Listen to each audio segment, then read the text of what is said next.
पाकिस्तान में अमेरिका और ईरान के डेलीगेट्स मिलेंगे। इस बीच ईरान ने कहा कि अगर इजरायल लेबनान में हिजबुल्लाह पर हमले जारी रखता है तो हम उसे छोड़ेंगे नहीं।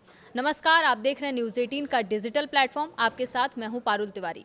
अमेरिका और इजरायल के बीच सीज फायर की घोषणा हो गई है। इसके बाद ईरान पर अमेरिका और इजरायली हमले रुक गए हैं, लेकिन इजरायली सेना लगातार लेबनान में हिजबुल्लाह पर बम बरसा रही है। हिजबुल्लाह ने भी इजरायल के कई शहरों पर रॉकेट दागे।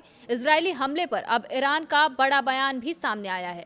ईरान की इस्लामिक रिजीम ने साफ चेतावनी दी है कि इजरायल के खिलाफ जवाबी कार्रवाई की तैयारी चल रही है। सीनियर ईरानी अधिकारी के हवाले से ये खबर है कि ये बात सामने आई है कि इजरायल ने सीज फायर के शर्तों का उल्लंघन किया है, उसके लिए उसे सजा दी जाएगी। अधिकारी ने आरोप लगाया कि इजरायल ने सीज फायर की शर्तों का उल्लंघन किया है। इस इलाके में तनाव भी बढ़ गया है। ईरानी अधिकारी ने यह भी कहा कि इजरायल अपने वादों का पालन नहीं करता है, उसे सिर्फ ताकत के बल पर रोका जा सकता है।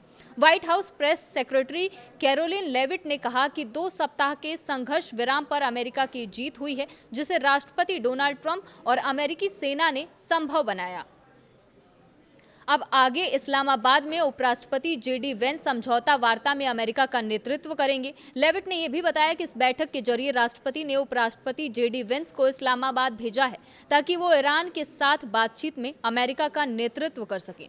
कैरोलिन लेविट ने यह भी कहा कि राष्ट्रपति ट्रंप ने रणनीतिक सैन्य उद्देश्यों के साथ ऑपरेशन एपिक फ्यूरी शुरू किया था और संयुक्त राज्य अमेरिका ने स्पष्ट रूप से उन उद्देश्यों को हासिल कर लिया है। पेंटागन में यह भी बताया कि अमेरिका ने ऑपरेशन एपिक फ्यूरी के दौरान 13,000 से ज्यादा ठिकानों पर हमला किया और ये एक बड़ा सैन्य अभियान रहा जिसमें अमेरिका ने अपने 13 सैनिकों को खो दिया। सेक्रेटरी ऑफ वॉर पीट हेग्सेथ ने यह भी कहा कि लगातार अमेरिकी सैन्य दबाव के चलते तेहरान में नया नेतृत्व अपनी रणनीति पर पुनर्विचार करने को मजबूर हुआ है। हेग्सेथ ने कहा कि इस्लामिक रिजीम का नया नेतृत्व नई सोच के साथ आगे बढ़ रहा है। अब वहां जो भी शासन में है, उन्होंने अमेरिकी सेना की पूरी ताकत देख ली है। यही कारण है कि ईरान युद्ध विराम के लिए तैयार हुआ है और बातचीत की मेज पर आया है।